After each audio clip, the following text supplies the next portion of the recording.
పాంచాలని అవమానించిన వారు ఎవరైనా సరే వారి మస్తకాన్ని ఖండిస్తానని ప్రతిజ్ఞ చేశారు. అర్జున,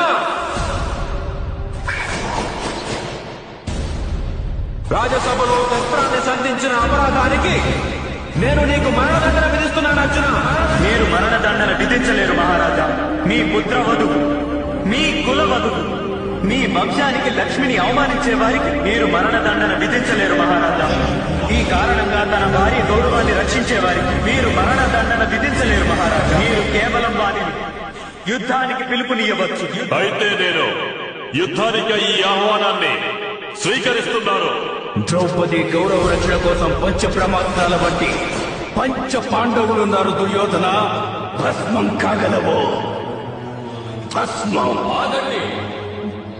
పవిత్రమైన ఈ హస్తినాపురి రాజసభను ఎంతకాలం నీ పుత్రులు అపవిత్రం చేస్తుంటారు మహారాజా?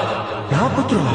నేను ఈ రాజసభలో మరి ఒక క్షణం కూడా ఉండలేను. మహారాజా, ఒక భవనం నేలకొల్లిపోతుందేమోనన్న భయం ఉన్నప్పుడు బుద్ధిమంతులైన వారు దాని మధ్య గోడను నిర్మించి భవనాన్ని రక్షిస్తారు. నాకు భయంగా ఉంది మహారాజా. కురు వంశ సంరక్షణ కోసం రాజ్యాన్ని విభజించవలసిన సమయం వచ్చేసి